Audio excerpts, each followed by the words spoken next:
예, 반갑습니다. 저는 산업연구원의 고준성 선임연구위원입니다. 제가 오늘 60분에 걸쳐서 중소기업이 알아야 할 그 메가 FTA, 그 중에도 규범 및 비무역 의제 관련하여 메가 FTA 주요 내용에 대해서 가급적 쉽게 설명드리도록 하겠습니다. 먼저 목차를 보시면요, 크게 메가 FTA의 의에 관해서 간략하게 설명을 드리고요. 그 다음에 이제 두 번째, 중소기업이 알아야 할 메가 FTA 주요한 규범 내용을 우리가 최근에 가입한 RCEP과 그리고 우리 정부가 가입을 결정한 가입 협의를 위한 협상 개시를 결정한 CPTPP 이 두 가지 협정의 내용을 중심으로 살펴보고 결론적으로 다시 한번 요약해서 중소기업이 이러한 메가 FTA 활용을 위한 몇 가지 제언을 드리는 순서로 설명드리고자 합니다. 먼저 우리가 그 메가 FTA라고는 다소 생소한 용어, 여기에 대해서 먼저 개념적으로 간략하게 좀 설명을 드리도록 하겠습니다. 여러분들 FTA라 그랬을 때는 양자 간 FTA가 있고 복수국 간 FTA가 있습니다. 양자간은 말 그대로 두 나라 간에 체결된 FTA이고요. 복수국가 간 FTA는 세 나라 이상 국가들 간에 체결된 FTA를 가리킵니다. 그런데 하나 알아둘 것은 우리나라가 그동안에 한 아세안, 한 EU 이렇게 FTA를 체결했죠.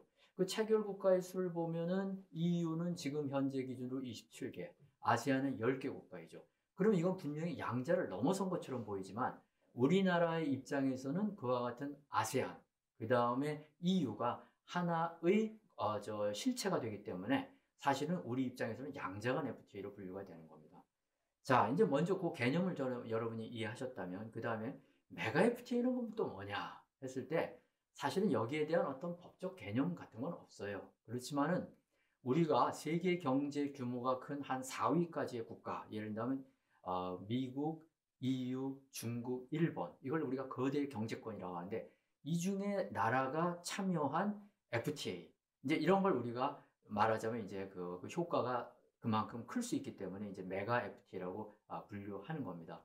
그리고 오늘 제가 여러분에 설명드릴 RCEP이라든가 CPTPP에는 그와 같은 말하자면 세계 글로벌 경제 4위 안에 드는 중국 또는 일본이 참여해 있기 때문에 이것이 일종의 메가 FTA로서 우리가 분류해 볼 수 있다. 이렇게 설명하겠어요. 그래서 실제 이 메가 FTA의 추진 현황을 그림으로 그리면 여기 보시는 것처럼 이미 발효가 된 CPTPP, 그 다음에 RCEP, 그리고 미국 EU FTA가 협상이 진행 중인데 지금 뭐 중단돼 있죠. 그 다음에 일본 EU EPA 뭐 요 정도가 있죠. 그러니까 어찌 보면 지금 사실 RCEP과 CPTPP가 현 단계, 현 시점에서의 아주 주요한 메가 FTA라고 볼 수가 있다. 그 점에서 우리가 이 메가 FTA가 과연 우리가 기존에 타결된 17개 FTA와 어떻게 그 활용에 있어서 차이점이 있나, 그 내용에 있어서 또 어떠한 차이가 있나, 이걸 좀 오늘 살펴보자고 합니다. 그래서 먼저 우리 비교 분석 대상이 되는 RCEP과 CPTPP를 간략하게 성립 경위를 소개하면은 RCEP의 경우는 사실 결국은 이제 중국과 일본이 그 아시아 지역에 있어 어떤 경제 통합을 통한 어떤 그 경제 확대 이걸 추진하기 위해서 특히 중국이 주도해서 이걸 그동안의 협상을 추진해 왔고 이것이 이제 작년에 최종적으로 서명까지 다 마치고 국내 비준 절차를 마쳐서 금년 1월 1일 날 이제 1단계로 RCEP 회원국 가운데 일부 국가들에 이제 발효가 되었죠. 저희는 비준 절차가 조금 늦어서 금년 2월 1일에 그 협정이 적용되도록 되어 있습니다. 이제 여기서 우리가 RCEP 회원국이 지금 현재 15개 국가가 확정이 되었는데 여기가 아세안의 10나라, 그리고 중국, 일본, 우리나라, 그리고 오스트레일리아, 뉴질랜드 이렇게 이제 된 거예요. 다만 여기서 주목할 것은 원래 이 협상에 참여하였던 인도라고 하는 말하자면 하나의 큰 그 국가가 최종적으로는 RCEP 참여를 이제 거부하였죠. 그래서 어쨌든 그렇지만 일본과 미국 그리고 아세안 그 다음에 오세아니아 여기가 참여하는 복수 국가 간 FTA이기 때문에 상당히 의미가 있다. 우리나라 입장에서 봤을 때에는 이미 양자간 FTA는 타결되어 있고 이 RCEP을 통해서 한국과 일본도 이제는 FTA 네트워크에 들어가게 되었다 하는 점을 우리가 좀 주목할 필요가 있겠습니다. 그리고 이제 또 하나 우리가 오늘 같이 함께 살펴볼 중요한 CPTPP가 바로 복수국 간 메가 FTA가 바로 CPTPP 협정이죠. 이 CPTPP 협정이라고 하는 것은 사실은 미국이 주도해가지고 사실 그동안에 추진해 왔었습니다. 그래서 TPP로서 추진이 되어 왔었고, 이것이 2015년 타결되었는데, 이 당시 우리나라는 한중 FTA 협상이 진행되는 관계로 그 TPP 협상에 참여할 수 있는 기회는 그 당시 우리가 갖지 못하였어요. 그리고 이것이 이제 타결되었는데, 놀랍게도 이것을 주도하였던 미국이 트럼프 행정부의 출범과 더불어 이 TPP 협정의 탈퇴를 선언함으로써 사실은 이제 TPP가 그냥 그대로 사라지는가 했는데, 여기에 일본과 호주가 중심이 돼가지고 남은 국가들이 이 TPP 협정을 그대로 존속시키자 해가지고 이 사람들이 CPTPP로 명칭을 바꾸어서 미국이 빠진 11개의 국가가 참여하는 말하자면 메가 FTA가 2018년에 먼저 발효되었습니다. 자, 이런 상황에서 우리가 이 주요 메가 FTA, 이 RCEP과 CPTPP를 비교해 보면은 말하자면 상당수 국가는 중복이 되지만은 RCEP에는 중국이라든가 인도네시아라든가 우리나라가 빠져 있고요. 주요 국가 가운데 CPTPP에는 거꾸로 캐나다, 멕시코가 또 포함이 되어 있죠. 그리고 이제 이러한 상황에서 우리가 사실은 또 하나의 메가 FTA라고 표현할 수 있는 굉장히 중요한 FTA인 USMCA가 이제 미국이 이 CPTPP의 참가 국가인 캐나다, 멕시코와 이제 또 2018년에 이제 체결해서 발효된 상태에 있습니다. 그래서 이렇게 그 전체적인 메가 FTA에 있어서의 가입 국가들 간에 있어서의 현황은 여러분이 표를 통해서 이해하실 수가 있을 것 같습니다. 그러면 중요한 거는 오늘 우리가 가입했거나 가입하기로 준비하고 있는 RCEP과 CPTPP에 있어서의 주요한 무역 의제들이 무엇인가? 이게 이제 사실 오늘 제가 여러분들께 설명드릴 내용입니다. 무역 의제는 보게 되면 이것이 FTA이기 때문에 상품 무역과 서비스 무역 및 투자를 규율하고 있는 것은 당연하죠.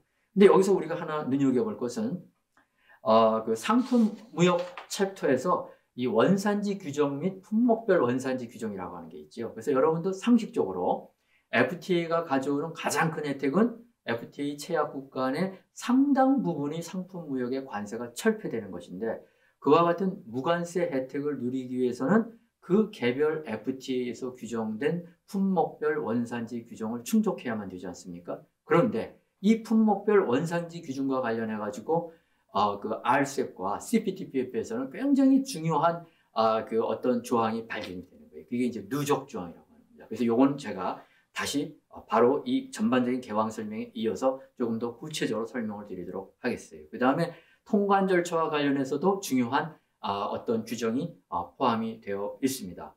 무역구제라 해서 반덤핑과 관련해서도 RCEP과 같은 경우에는 우리가 덤핑 수출 기업에 있어서의 제로잉 이거 효과 이런 거는 사실 엄밀하게 보면 WTO 그 어떤 그 반덤핑 규약에 좀 위배될 소지가 있는 이러한 그 반덤핑 기법인데, 이러한 것을 우리가 채택하지 못하도록 하는 규정, 이런 것들이 이제 반영이 되어 있습니다.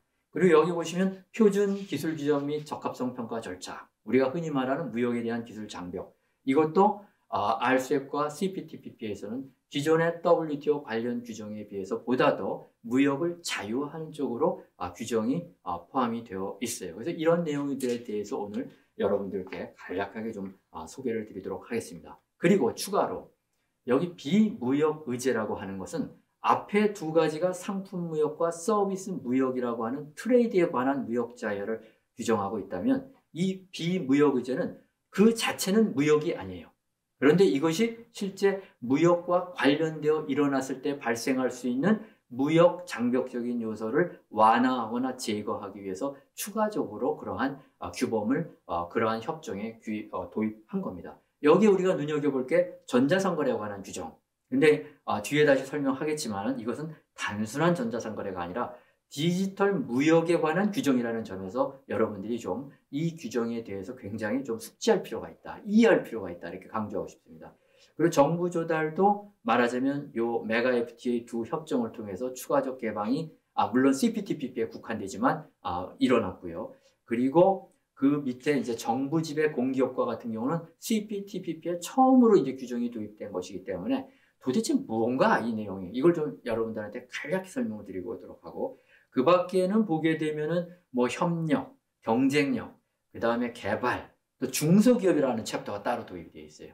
그런데 이러한 내용들은 사실은 어떤 실체적 내용이라기보다는 이와 같은 어떤 중소기업이 FTA를 활용하는 데 있어서 그 FTA와 관련된 당사국들의 관련 법규라든가 정보나 이런 제공을 보다 더 원활하기 위한 그런 당사국들의 어떤 책임을 규정해 놓은 것들이에요. 그래서 실제 무역 자체에 대해 규정하고 있는 건 아닙니다. 그래서 이 내용들은 여러분이 협정문의 내용을 그냥 읽어보시기만 하면 이해할 수 있는 어떤 규범적 내용이라고 말할 수는 없는 거기 때문에 따로 추가로 설명을 드리지는 않도록 하겠습니다. 그래서 방금 제가 말한 그러한 규범 의제 가운데 여기 말씀드린 것처럼 원산지 규칙과 관련해 가지고 누적 조항 문제, 그 다음에 무역 원활화, 그 다음에 무역 기술 장벽 이와 같은 건 사실 여러분들이 RCEP이 이제 2월 1일에 발효되거나 앞으로 CPTPP 가입 협상이 타결되면 여러분이 실제 중소기업가로서 수출을 하는 데 있어서 실제 활용해야 될 내용들을 담고 있기 때문에 이건 좀 여러분들이 숙지해야 될 필요가 있고 그 다음에 이제 정부 조달이라든가 일부 챕터의 경우는 RCEP과 CPTPP에 모두 도입된 것은 아니고 CPTPP에만 반영되어 있는 것들이 있어요. 이런 것도 앞으로 협상 가입에 대비해서 먼저 간략하게 그냥 그 어떠한 내용들이 추가적인 시장 개방으로서 규정하고 있는지 그걸 좀 설명드리도록 하겠습니다. 그리고 이제 디지털 무역 같은 경우는 사실은 이 RCEP과 CPTPP를 통해서 그동안에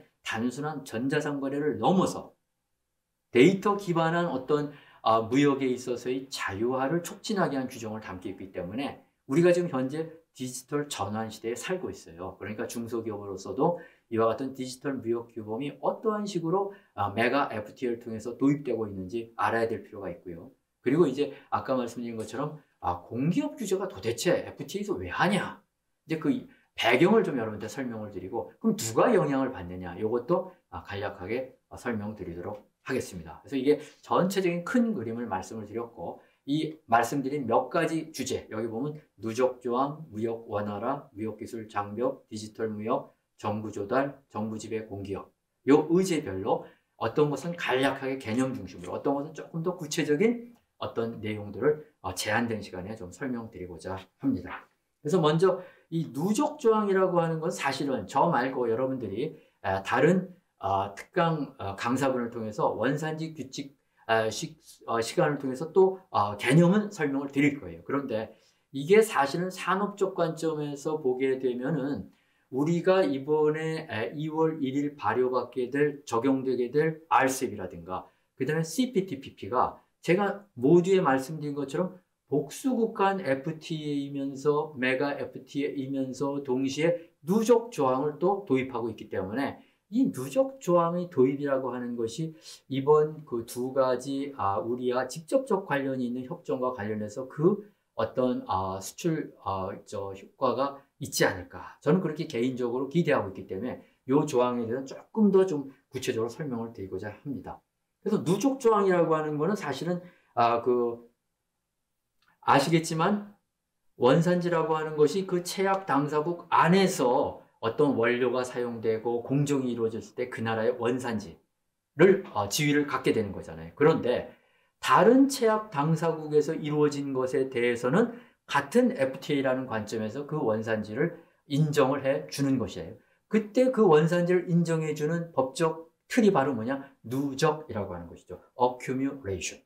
근데 여기는 이제 두 가지가 있어요. 하나는 재료 누적이 있고 하나는 공정 누적이 있죠. 재료 누적은 뭐예요? 다른 상대방 체약국에서 사용된 원료 부품은 그냥 이것도 우리나라에서 생산된 원료 부품으로 간주해 주는 거예요. 그러니까 재료 누적이에요. 그 다음에 공정 누적은 뭐냐? 다른 나라에서 공정이 이루어졌어요. 오로지. 그러면 그 공정 역시 어떤 부가가치라든가 그 공정을 그 수출 국가의 어떤 공장이나 공정으로서 간주를 하는 겁니다. 그래서 말하자면 이런 재료 누적이나 공정 누적이 있게 되면 FTA를 체약한 당사국들 내에서의 어떤 공급망 구축, 아웃소싱이 그만큼 쉽고 원활하게 이루어지면서 동시에 그와 같은 사실은 법적으로 비원산지인데 원산지를 인정받으니까 따라서 FTA의 어떤 효과가 극대화되는 장점이 있다는 겁니다. 자, 그래서 여기서 우리가 방금 말한 이 재료 누적, 공정 누적이 있다는 걸 설명을 드렸고, 또 하나는 이 재료 누적을 이제 다른 말로 하면 이제 부분 누적이라고도 설명하고 또는 양자간 누적이라고도 표현을 합니다.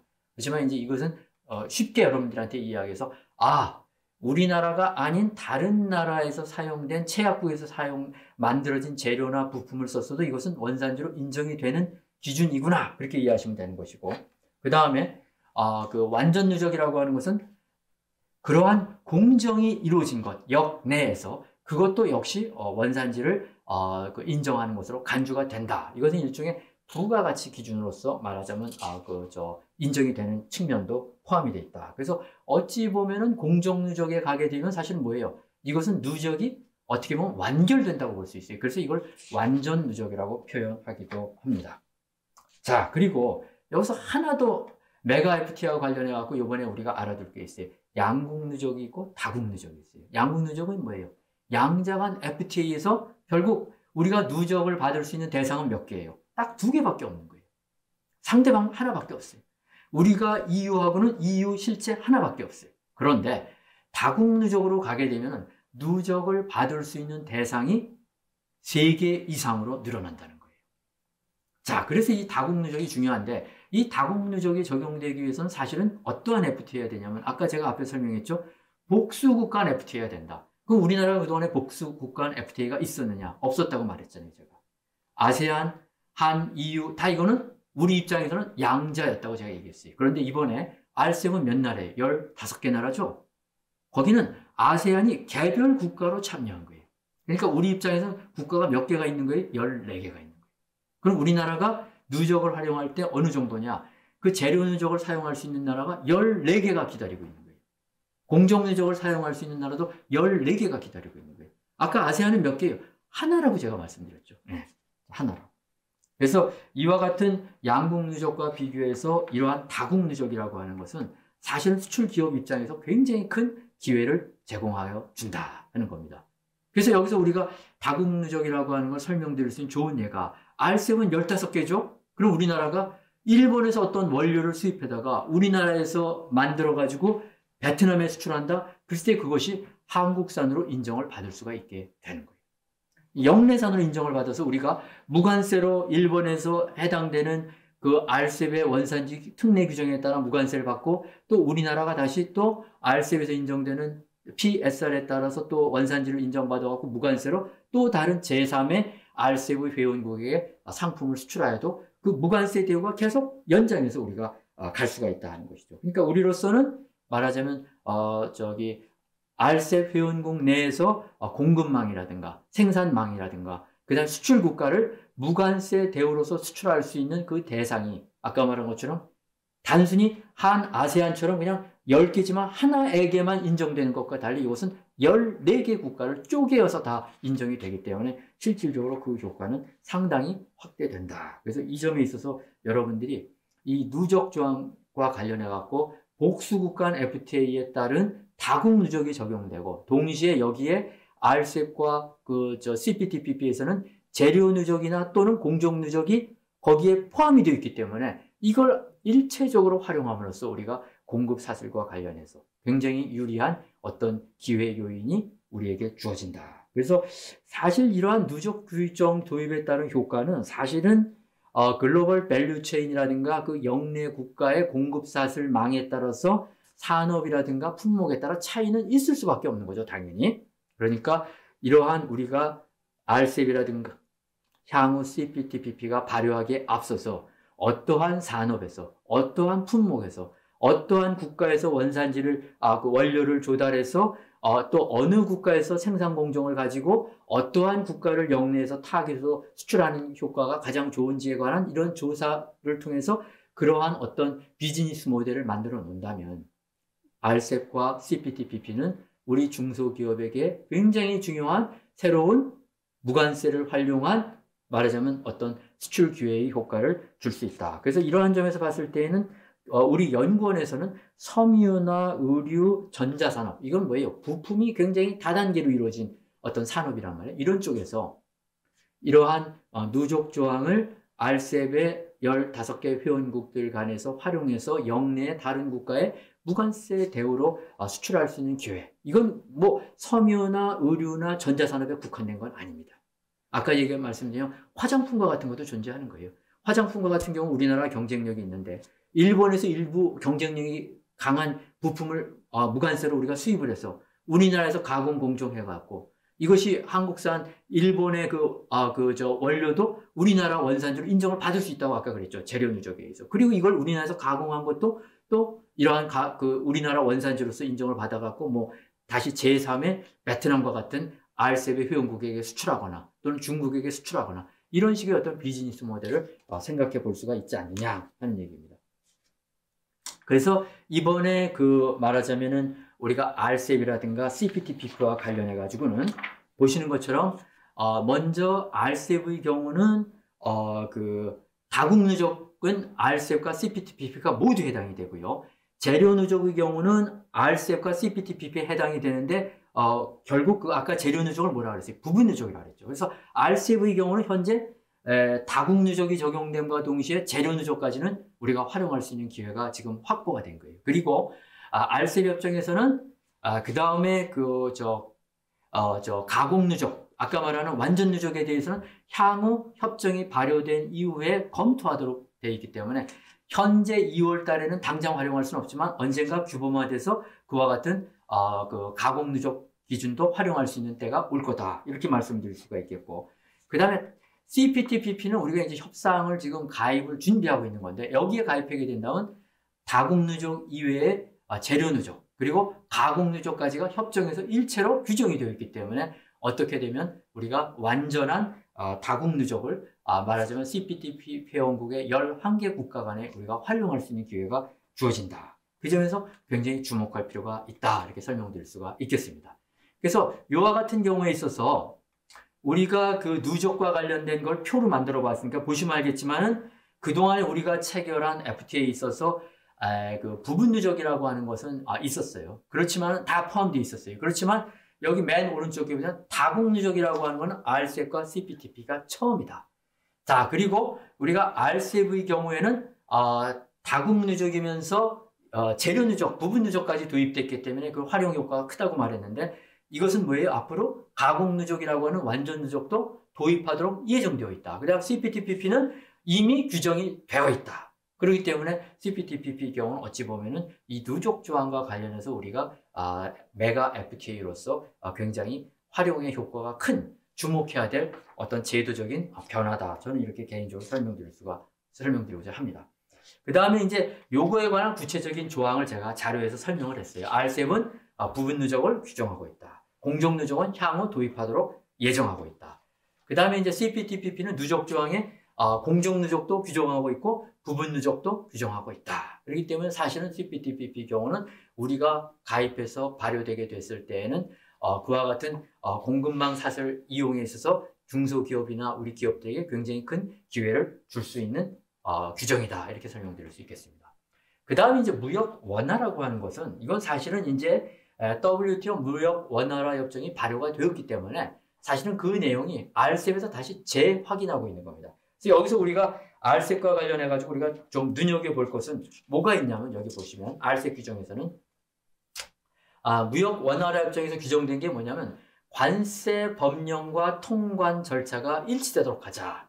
법령상에는 분명히 어떤 품목 분류나 이런 것에 있어서 어떤 지역단에 따라서 상위적인 운영 같은 거 하지 못하도록 되어 있는데 실제 우리가 어떤 특정 국가에 수출하다 보면은 지역 간에 특히 예를 들면 중국과 같은 나라는 어떤 성 간에 실제 운영에서의 차별적인 어떤 차이적인 어떤 차이가 있는 경우도 존재한단 말이죠. 이러한 것들의 일관성이 결여되어 있는 것을 하지 못하도록 이제 규정을 해 놓은 것이고요.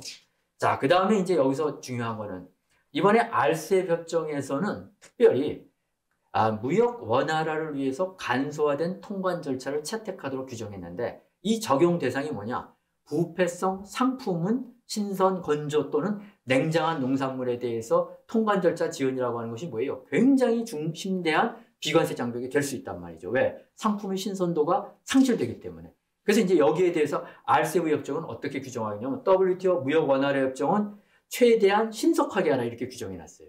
자, 그런데 RCEP 협정은 그와 같은 부패성 상품은 가능한 한 빠른 시간 내에 그리고 6시간 이내에 반출하도록 의무화되었다. 이 6시간이라고 하는 구체적인 통관 신속화의 의무를 규정함으로써 통관 당국이 이 규정을 남용할 수 없게끔 못을 박아 나왔다는 거죠. 그러니까 이러한 것들이 RCEP에서는 특히 이러한 부패성 상품을 수출하는 우리 농가와 같은 경우에 있어서 또는 뭐 수산물에 있어서 굉장히 우리가 기대할 수 있는 조항이다 이렇게 설명을 드릴 수 있겠습니다.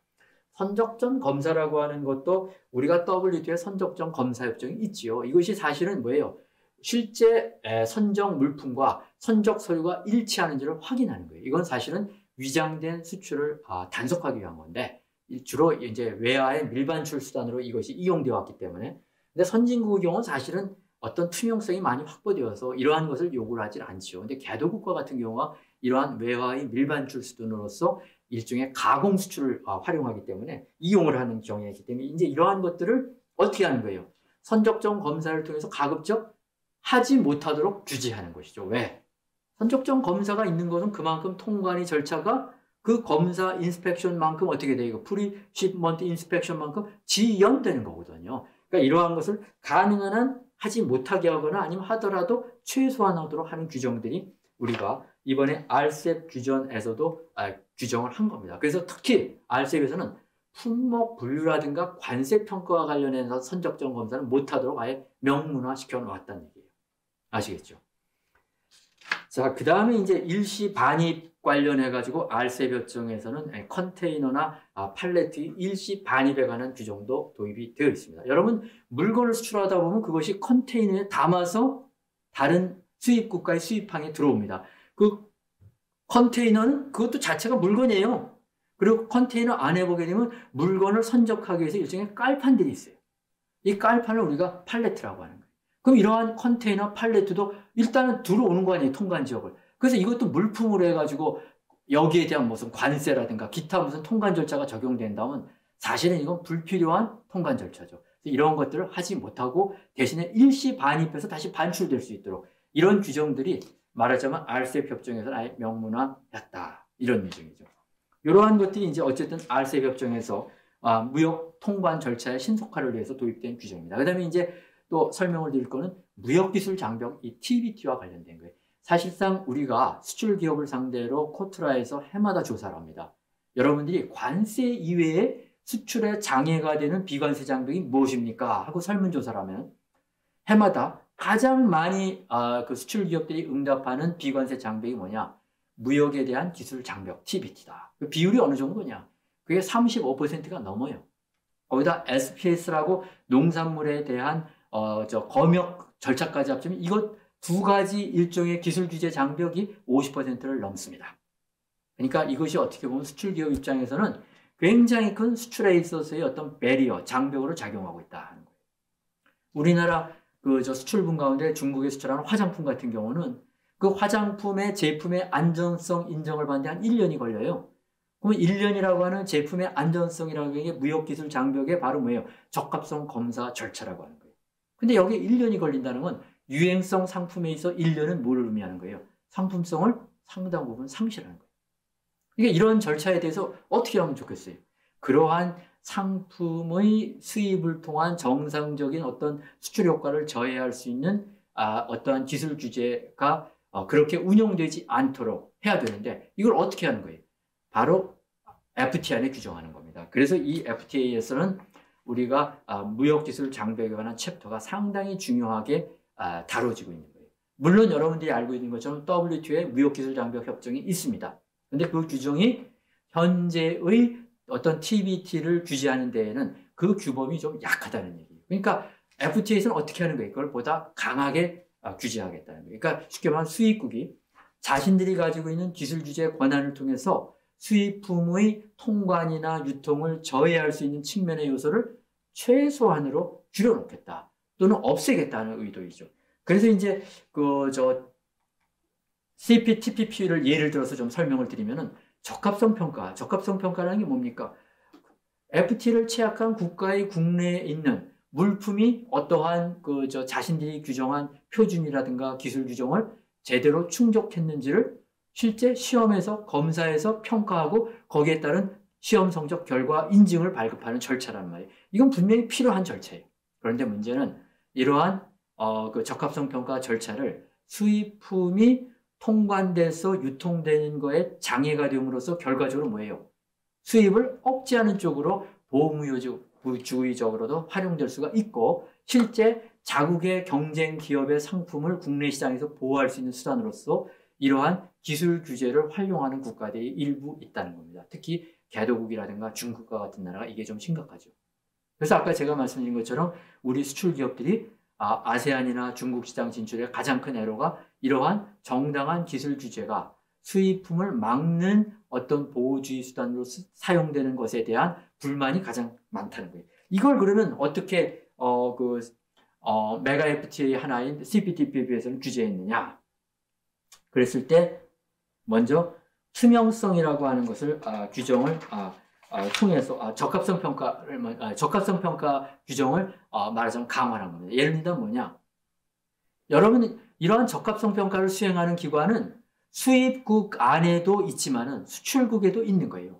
자, 우리나라의 어떤 수출품이 전자제품이 중국에 수출되는데 이것이 어떠한 그 제품의 기술 표준과 기술 규정을 충족했는지는 우리나라 안에도 그것을 시험에서 검증할 수 있는 시험 인증기관이 우리나라에 굉장히 많아요. 중국에도 많아요. 그럼 문제는 뭐예요? 우리 수출기업 입장에서 어느 나라에서 절차를 받고 싶겠어요? 우리나라에 있는 시험 인증기관에서 절차를 받는다면 언어적인 문제도 없고 여러 가지 점에서 편리한 게 많아요. 그럼 우리나라에서 그러한 인증 결과를 받아서 이것은 제품의 안전성을 충족하였다. 그래서 인증 결과를 받고 중국에 수출돼서 중국이 이걸 받아들여준다면 얼마나 좋겠어. 근데 그게 안 되니까 결국 중국의 별도의 시험 인증기관에서 절차를 밟는데 그것이 기간이 길고 비용이 많이 들고 또 불필요한 시험 절차가 중복되고 하니까 결국 수출의 장애 요인으로 작용한다는 거죠. 여기에 대해서 이제 CPTPP의 적합성 평가 절차에서는 뭐냐? 다른 당사국의 시험 인증 기관에 대해서 말하자면 자국 내 거소 요건을 규정하지 말아라. 그 얘기는 무슨 얘기예요? 우리나라의 시험 인증 기관도 우리나라에서 어떤 수출하는 품목에 대해서 우리나라에 있으면서 그러한 시험 인증 서비스를 할 수 있게 하는 거예요. 현재는 어떻게 해야 되느냐? 중국에 수출되는 제품을 우리가 시험 인증 검사를 우리 시험 인증 기관이 하기 위해서는 중국의 시험 인증 기관 사무소를 설치해 갖고 거기에서 우리가 어떤 서비스를 제공해야 돼. 그런 시험 인증 절차를 거쳐야 돼. 그렇다면 우리로도 부담이 되는 말이에요. 근데 이러한 걸 이제는 수출국의 그 영토 내에서 그러한 어떤 시험 인증 업무를 수행하는 기관이 소재해도 그것의 어떤 그 활동을 인정해 줘야 한다. 이제 이게 굉장히 큰 변화가 되겠습니다. 그 다음에 이제 상대방의 적합성 평가가 뭐 영리법인이라는 이유로서의 어떤 적합성 평가 기관의 어떤 인증 결과 여기에 대한 불인정을 해서는 안 된다. 왜? 우리나라 같은 경우에 다소 이러한 비영리 법인으로 운영하는 규정들이 이제 포함되어 있는 게 있어요. 이제 이러한 것들도 이제 하지 못하도록 이제 규정이 되어 있고, 인증 수수료를 실비로 부과하라. 그래서 인증 수수료도 국가마다 상당한 격차가 있는데, 거꾸로 얘기하면 중국이 우리나라에 비해서 인증 수수료가 말하자면 한 10배 정도 비싸요. 그럼 이것이 과연 적정한 것인가? 이제 이러한 것에 대해서도 실비로 부과하라는 규정들이 이제 여기 또 명시가 되어 있다는 얘기예요. 그 다음에 이제 투명성이라고 하는 건 뭐냐면, 그러한 표준이라든가 기술 규정에 따라서 자국의 시험 인증 기관이 어떠한 절차에서 어떤 기관이 어떻게 그러한 시험 인증 결과를 실시하고 그러한 인증서를 발급하는지에 대한 모든 그러한 그 실체적 내용과 절차적 규정, 그건 이제 법령상에 규정된 내용인데 이거를 신속하게 공개하라는 얘기입니다. 이건 당연하게 여러분이 생각하기엔 상식적으로 공개하는 게 아니냐인데 그동안에 이것이 제대로 수출 기업이 제때 필요한 정보를 사전에 알지 못하는 경우가 많았어요. 그러니까 이러한 것들을 이제 투명성이라고 표현하는데 이것들이 이제 협정에서 규정이 되어 있고, 또 하나는 이러한 기술 규제에 관련된 법 규정이라고 하는 것은 어떤 기술 변화에 따라서 수시로 개정이 되기 마련입니다. 이 개정이 되는 데 있어서 그 개정된 내용의 어떤 새로운 표준을 도입하거나 새로운 기술 규정이 도입되거나 했을 때 수출 기업도 하나의 그 적용의 피적용자이기 때문에 이해 당사자예요. 그러면 그러한 다른 당사국의 수출 기업들에게도 그러한 새로운 개정 절차에 참여할 수 있는 기회를 보장해달라. 이러한 것들이 이제 여기에 명시가 되어 있습니다. 그리고 이제 그 기회 보장 가운데 뭐냐면 새로운 절차의 도입에 대해서 다른 당사국의 이해 당사자인 수출 기업이 자신이 서면 의견을 제출할 수 있는 어떤 그 기간까지도 규정을 해놓은 거예요. 그래서 60일의 기간을 부여해서 그 기간 동안에는 수출 기업이 그러한 새로 도입되는 적합성 평가 절차 제도와 같은 것이 여기 문제가 있다면 그 문제에 대해서 자기가 어떤 컴플레인, 의견을 제시할 수 있는 그런 기회를 보장해주는 그런 규정들이 협정문에 포함이 되어 있습니다. 그러니까 이러한 모든 것들을 종합해보면 이러한 것들은 결과적으로 이것이 제대로 이행이 된다면 어떻게 되겠어요?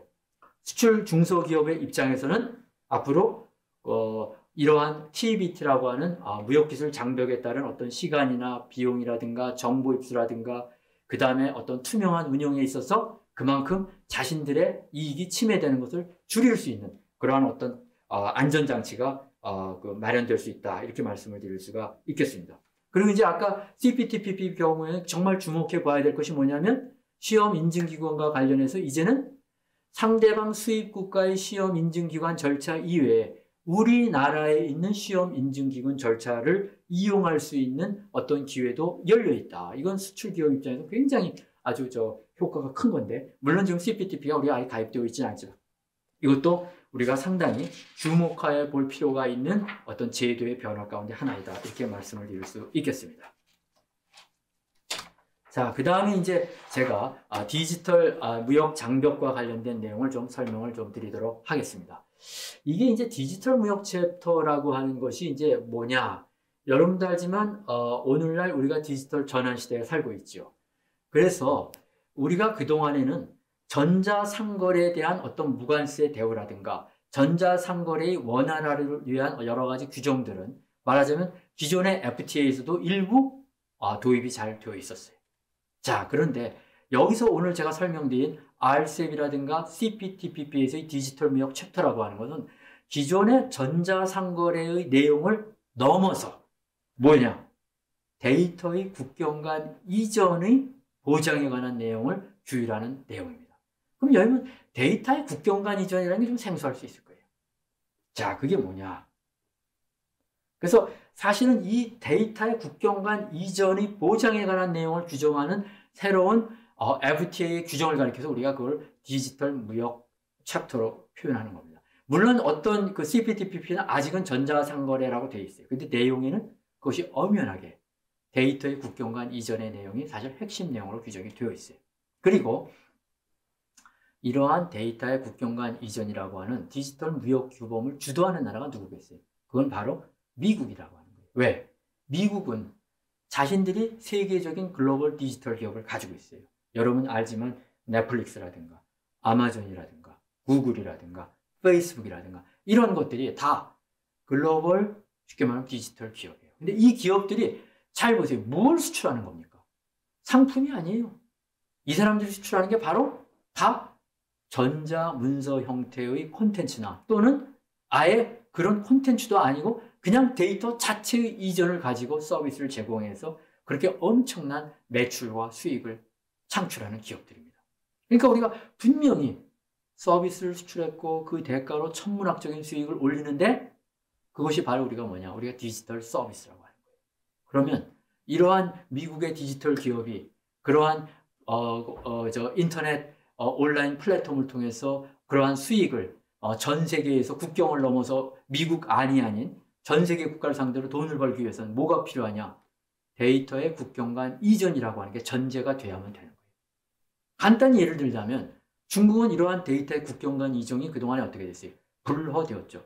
불허되었다는 표현보다는 뭐냐? 국가가 그걸 일일이 뭐예요? 심사를 하는 거예요. 그러니까 사실은 페이스북이나 구글의 입장에서는 자신들이 그 클라이언트, 고객들의 모든 데이터 이전에 관해서 검열, 센서십을 받는 서비스를 제공한다는 건 있을 수가 없는 일입니다. 그래서 어떻게 구글이나 페이스북이 중국에서는 사용이 안 되는 거예요. 여러분 중국에 가보면 구글맵 작동이 안 되죠. 왜 안 되는 거예요? 요 데이터의 국경 간 이전이 사실은 차단되어 있기 때문에. 그러면 미국 입장에서는 어떻게 해야 돼요? 그러한 데이터의 국경 간 이전을 보장하라는 거예요. 어떻게? FTA의 디지털 무역 챕터를 통해서.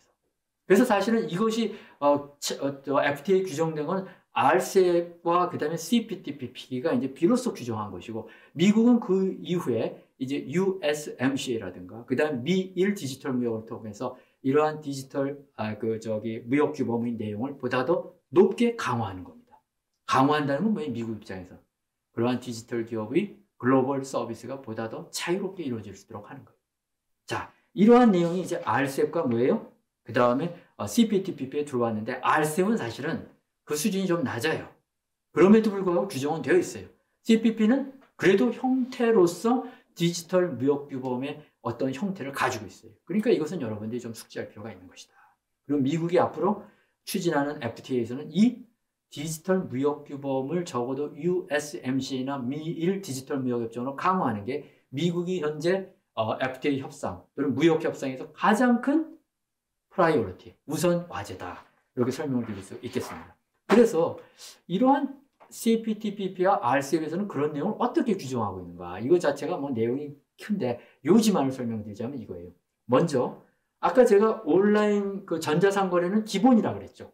그리고 온라인 전자상거래와 관련해 가지고 온라인 전자상거래는 사실 별도의 문제이죠. 이건 사실은 이건 뭐냐면 디지털 제품의 무관세 적용이라고 하는 것은 기본적인 디폴트예요. 이게 무슨 얘기냐면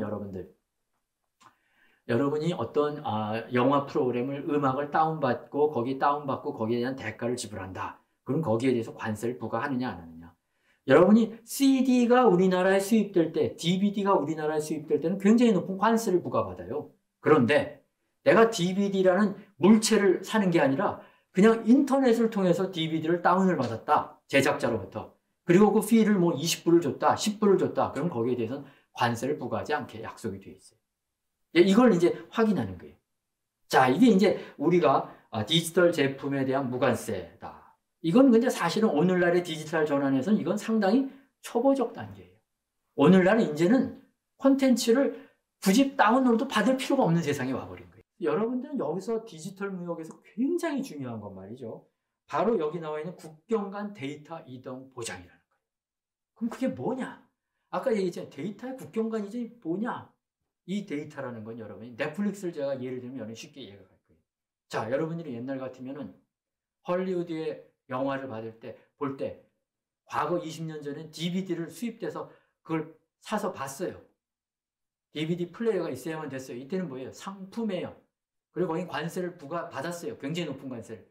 자, 어느 순간부터인가 그런 걸 인터넷 속도가 좋아지면서 뭐예요? 다운로드 받았어요. 그리고 다운로드 할 때마다 돈을 줬어요.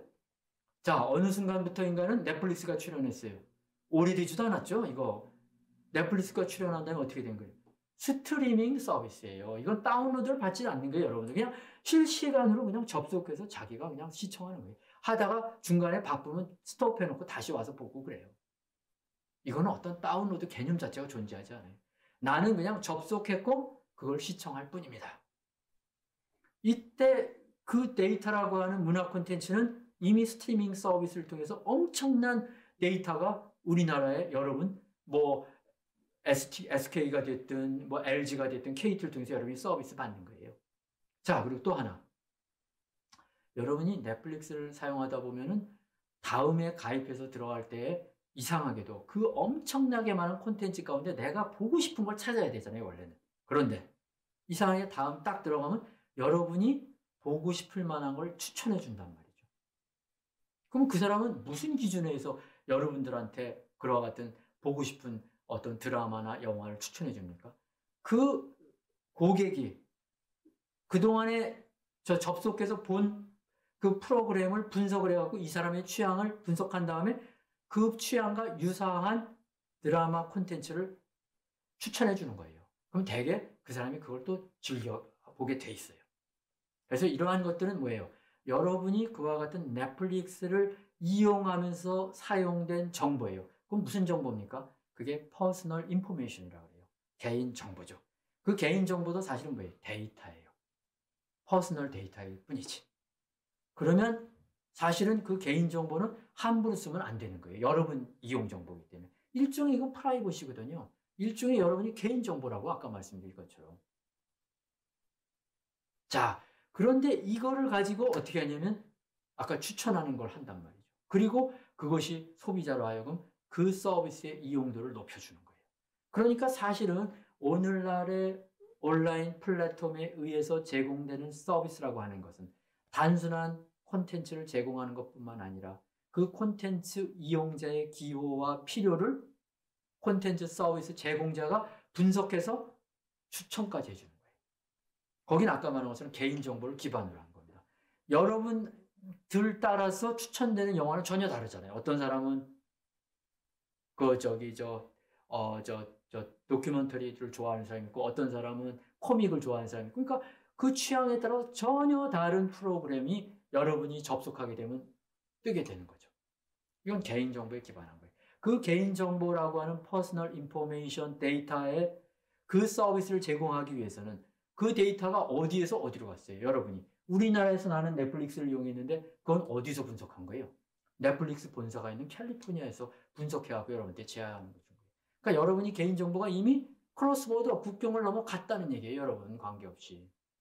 이러한 것들이 보장이 되도록 해라는 거죠. 미국은. 여러분이 구글 서비스를 한다. 여러분이 페이스북을 한다. 구글 서비스를 해도 그래. 한 달이 지나면 여러분이 방문한 장소를 다 친절하게 알려줘요. 한번. 그리고 여러분이 기억이 났을 때 4년 전에 내가 이 장소에 무슨 일을 했는지 구글 들어가면 다 구글이 여러분들한테 기록물에서 끄집어내갖고 여러분한테 제시해 준다고. 사진 찍은 거 있으면 그 장소에서 찍은 사진을 찾아갖고 다 여러분들한테 제공해 주는 거예요. 그게 다 뭐예요? 여러분의 퍼스널 인포메이션이 구글은 다 가지고 있어요. 자, 이러한 것들이 구글 서비스가 그렇게 여러분들한테 제공해서 그 구글 서비스를 통해서 그 많은 접속자가 자신들의 액세스하면서 거기서 여러 가지 이제 자기는 판촉을 하면서 엄청난 수익을 내고 있단 말이죠. 그럼 그러한 비즈니스가 계속 지속되려면 뭐가 필요한 거예요? 데이터의 국경 간 이전이 전제되어야 된다. 이 점에 있어서 CPTPP는 어떻게 되어 있냐? 그걸 일단은 보장하도록 의무 규정으로 규정했다는 거예요.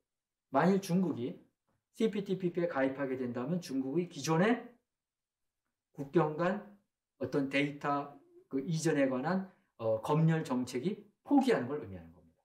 큰 변화죠. 근데 중국이 CPTPP 가입 협상을 보였다는 건 그 정책을 바꾸겠다는 얘기예요. 바꾸겠다는 얘기는 두 가지예요. 하나는 이미 나는 이제 넷플릭스라든가 또는 뭐 구글이라든가 뭐 페이스북과 경쟁할 중국 로컬 플랫폼이 존재한다는 걸 얘기하는 거예요. 아, 그럼 너희 들어와라. 이제 우리도 경쟁할 수 있다. 또 하나는 또 그 시장의 확장성을 자기가 관심을 보는 거예요. 왜? 중국도 다른 나라 가서 이제 돈을 벌겠다는 얘기죠. 이 두 가지 측면이 함께 결부되는 것이다. 이렇게 볼 수 있습니다. 그래서 어쨌든 이러한 것에 비해서 RCEP은 어떻게 되어 있냐면은 아까 말한 국경 간 정보 이전 보장한다. 이렇게 되어 있어요. 그런데 거기 단서 조항이 있어요. 뭐냐?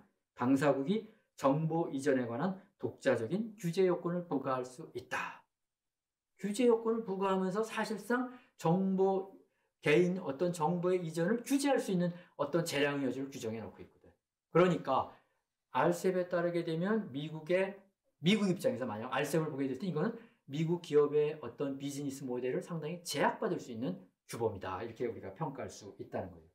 그 다음 컴퓨터 설비의 현지화 요구 금지. 이게 뭐냐? 여러분이 오늘날 디지털 전환 시대에는 엄청난 빅데이터가 축적되는 거예요. 여러분이 핸드폰을 사용하지만 그 핸드폰 사용하는 그 로케이션, 위치 정보가 KT는 1000만 명 정보가 24시간 그 고객의 위치 정보를 축적하고 있어요. 그러면 이걸 빅데이터라고 하는 거죠. 이 어마어마한 정보를 그 사람들 어떻게 해요? 스토리지, 저장하고 관리돼야 돼. 이게 뭐가 필요해요? 데이터 센터가 필요한 거예요. 그런데 이게 무슨 얘기냐면 구글이 우리나라 고객에게 그 서비스를 제공하려면 우리나라 안에 그러한 데이터 센터를 두라는 요구예요. 근데 여러분들 알지만 오늘날 데이터 센터가 장소를 불문하면 장소에 국한됩니까? 아니죠. 인공위성과 그 다음에 데이터 센터가 지구상에 몇 개만 있으면 다 커버가 되는 거예요. 그러니까 구글과 같은 경우는 거점에만 가지고 있지 국가마다 자기네가 데이터 센터를 유지하지 않는단 말이죠. 왜? 충분히 가능하게 지구를 커버할 수 있어요. 모든 것에. 그런데 이러한 것을 요건을 부과하게 되면 결국 디지털 서비스를 제공하는 기업 입장에서는 부담이 되는 거예요. 왜? 넷플릭스도 그럼 여기에 무슨 데이터 센터를 둬야 되나? 엄청난 부담이죠. 그러니까 이런 걸 하지 말라고 하는 겁니다. 자, 그래서 여러분도 알지만 사실은 이러한 그 데이터 센터라고 하는 것은 아마존의 웹 서비스라든가 MS라든가 이런 그 거대 기업들이 전 세계를 상대로 이러한 빅 데이터 센터를 운영하고 있죠. 네. 이럴 때 이게 뭐 국가마다 뭐 100나라, 200나라 이걸 설치해야 되는 거예요? 아니란 말이에요. 몇 나라만 거점 지역에 설치하면 전 세계가 다 커버가 된다는 거죠. 그래서 여기에 나와 있는 그러한 것들을 어떻게 되는 거예요? 디지털 무역협정에서 규정하는 거예요. 그런데 RCEP에서는 여기에 대해서도 필요한 경우에는 통신의 보안 및 기밀성 보장을 위해서 컴퓨터 설비 사용 또는 위치에 관한 독자적인 조치 요건을 부과할 수 있다. 그러니까 말하자면 그 RCEP의 당사국이 컴퓨팅 설비에 대해서 자국 내에도 설치하도록 일부 요건을 부과할 수 있다는 그런 단서 조항이 있죠. 그런데 CPTPP는 그게 없다는 점에서 보다 더 미국 입장에서 말하자면 디지털 무역 규범이 높은 수준이라고 평가할 수가 있는 겁니다. 그리고 그 밑에 다음 페이지 보면 이제 전자상거래 국내 규제 이런 규정은 이제 아까 말한 것처럼 있지만 그다음에 전자인증, 전자서명, 온라인 소비자 보호, 개인정보 보호, 스팸 메일 차단 뭐 이러한 것들이 거기에 다 규정이 되어 있습니다. 핵심은 아까 말한 것처럼 뭐예요? 국경 간 데이터 이전의 보장과 또한 이러한 사업자들의 컴퓨팅 설비의 현지화 요구를 해서는 안 된다. 이게 어찌 보면은 새로운 디지털 전환 시대, 온라인 비즈니스의 활성화를 위한 디지털 무역 규범이 그 채약 당사자에게 요구하는 핵심 의무 조항이다. 이렇게 이해하시면 될 것 같습니다. 그래서 여기 전자상거래 챕터는 어찌 보면은 제가 말했죠. 디지털 무역 규범에서는 이건 초기 규범이다. 그래서 여기서는 뭐 아까 무감세 같은 거 그런 거 뭐 크게 이미 다 확립되어 있는 내용이고요. 정말 중요한 건 뭐냐? 그래서 결국 RCEP이라든가 CPTPP의 전자상거래 챕터는 그것이 기존의 온라인 이커머스가 아니라는 게 그건 당연히 들어있고 중요한 거는 데이터의 국경 간 이전에 대해서 국가가 가질 수 있는 규제 권한을 못하도록 막음으로써 뭐예요? 디지털 기업이 국경을 넘어서 채약 당사국 안에서 안정적으로 서비스를 제공할 수 있는 보장을 해주라는 얘기죠. 그래서 여기서 이제 아까 말한 그 데이터 이동 이런 거는 그래서 아까 말한 것처럼 이러한 디지털 서비스 기업의 경우는 콘텐츠라고 하는 원래의 서비스 이외에 아까 말한 기타 뭐 큐레이션 서비스와 같은 게 가능하다. 그래서 실제 그럼 여러분이 궁금한 게 그러한 비대면 서비스 사업이 뭐가 있는가? 이게 중기부가 작성한 건데 보게 되면 스마트 헬스와 관련해서 원격 의료와 같은 것이 거기 포함이 됩니다. 교육과 관련해서 온라인 교육이 포함돼요. 그 다음 온라인 교육 콘텐츠도 마찬가지예요. 이거 우리나라에서 제작해갖고 그냥 그 상대방 국가에서 다운받거나 아니면은 그 스트리밍으로 서비스 받으면 되는 거예요. 그 다음에 스마트 비즈니스도 마찬가지죠. 스마트 금융이라고 하는 거. 그 다음에 여기 보면 원격 근무라고 하는 거 나와 있죠. 여러분들. 자, 여러분들 요즘 회의할 때 제가 여러분들하고 지금 어떻게 하고 있어요? 비대면 강의하고 있죠. 언택트 지금 강의하고 있잖아요. 이 온라인 강의할 수 있는 것이 바로 뭐 때문에 가능한 거예요? 이러한 것들은 줌 같은 걸 통해서 가능하게 된 거예요. 그죠? 그러니까 이러한 것들이 새로운 비즈니스를 창출한 거예요. 그렇다고 해서 줌이 여기에 한국에 무슨 뭐 데이터 센터를 뒀습니까? 한국에 무슨 오피스를 갖고 없어도 서비스가 가능한 거예요, 이제. 그 다음에 또 하나 보면 엔터테인먼트는 이미 우리에게 생활화됐죠. 게임이라든가 콘텐츠. 그래서 OTT 같은 경우는 넷플릭스, 뭐 이런 디즈니 플러스 뭐 다 있죠. 또 우리나라에도 왓챠와 같은 것이 이미 일본이나 동남아에 가고 있고. 이런 것들이에요. 그래서 지금 이제 사실은 앞으로 이제 영화관은 거의 많이 없어질 거예요. 왜? 이미 이제는 영화는 영화관을 가서 보는 게 아니라 그냥 OTT를 통해서 자기가 집에서 그냥 보는 거예요. 그 다음 물류유통을 보게 되면 여러분도 알지만 뭐 쿠팡이라든가 배달의 민족이라든가 다 해주잖아요 지금. 그죠? 이런 것들. 그 다음에 자율주행차도 여러분도 알지만 그것은 사실은 자동차가 아닙니다. 자율주행차. 그러니까 테슬라의 자동차라고 하는 건 그거는 전기 자동차라고 표현하기보다는 그것은 하나의 이동통신. 그 자체가 모빌리티예요. 정보 기반은. 그 다음에 비대면 기반으로서 가상현실 같은 거. 심지어 최근에는 메타버스까지 나오죠. 실제 자기가 현장에 있는 것처럼 모든 것을 만들어주는 거예요. 이 모든 것들이 뭐에 의해서 가능한 거예요? 데이터의 이전을 수반하는 서비스들이라는 거예요. 실제 현실은 아닌데 실제처럼 모든 거래가 다 이루어지잖아요. 단지 우리가 대면하지 않았을 뿐이지. 그죠? 여러분이 요즘 온라인 뱅킹 한다 그래갖고 통장이 없어갖고 뭐가 잘못되는 거 있어요? 아무것도 없죠. 그게 온라인 뱅킹이 기존에 하던 것보다 더 편리하면 편리하겠지. 자, 이러한 것들이 모두 우리가 말한 것처럼 데이터에 기반한 그러한 서비스가 제공이 된다. 그 시대에 우리는 들어갔다. 이렇게 설명을 드리겠습니다. 그래서 어쨌든 간에 우리가 이러한 디지털 무역 규범은 그 안에 뭐예요? 데이터의 국경 간 이전을 수반하고 그 국경 간 이전의 데이터에는 콘텐츠 이외에 개인정보도 포함되어 있고 그 개인정보라고 하는 것은 사실은 아까 그러한 어떤 개인의 보다 맞춤형 서비스를 제공하는 데 필요한 정보 활용이 분석이 수반되는 것이다. 그래서 이제 그걸 우리가 뭐 큐레이션 서비스라고 한다.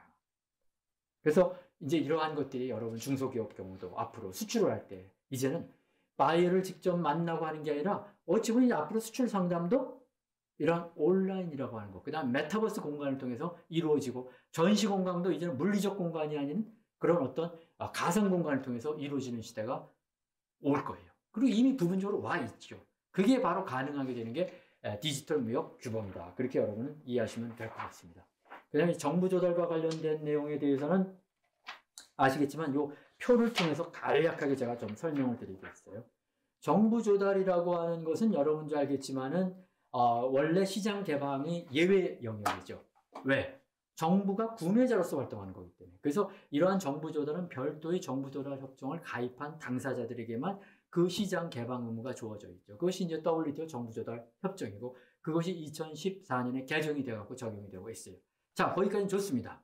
그런데 메가 FTA나 FTA에서도 이러한 정부 조달을 말하자면 규정해갖고 시장을 개방하는 약속들을 많이 하고 있어요. 그래서 여러분들이 적어도 FTA의 정부 조달의 경우는 반드시 확인해서 활용할 필요가 있는 겁니다. 그래서 여기 우리나라가 CPTPP 국가들을 예를 들어 봐도 보면 싱가포르나 뉴질랜드, 캐나다, 호주, 일본은 이미 WTO 그 GPA 당사자예요. 그러니까 우리끼리 이미 시장이 개방이 돼 있어요. 그런데 또 우리와의 FTA에서도 추가적으로 개방을 더 약속한 경우도 있다는 얘기죠. 그리고 재미있는 거는 페루나 칠레는 개정협정 WTO GPA는 가입을 안 했는데 우리하고 FTA만 시장을 개방을 약속한 거예요. 그러니까 이건 FTA를 통해서 우리가 칠레하고 페루의 정부 조달 시장에 우리가 진입할 수 있는 기회를 갖게 된 거니까 여러분이 알아야죠. 그 다음에 이제 마지막에 멕시코, 말레이시아, 베트남 같은 나라는 우리나라하고 아직 아무런 정부 조달 관련된 FTA나 그 다음에 WTO에도 없어요. 그런데 이번에 어떻게 돼요?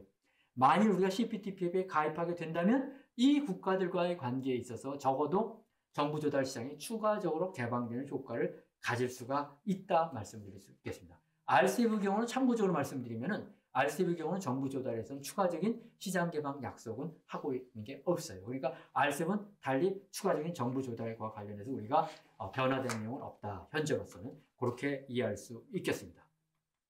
자, 그 다음에 이제 정부 지배 공기업인데 이게 시간이 이제 거의 다 돼가는데 제가 간단하게 한 1, 2분 설명을 드리겠어요. 이게 무슨 얘기냐면 여러분이 정부 지배 공기업이라고 하는 건 국영기업이라고 표현을 하는 것인데 정부가 지배권을 가지고 있는 말하자면 그러한 기업을 가리키는 것이죠. 그런데 이러한 정부 공기업의 경우는 정부가 그 공기업의 어떤 비즈니스에 정부 예산이 수반되는 지원이 가기가 쉽다는 얘기죠. 그러면 이것은 그러한 정부 지원을 받지 않는 민간 기업과 시장에서 불공정 경쟁이 발생할 수 있는 거예요.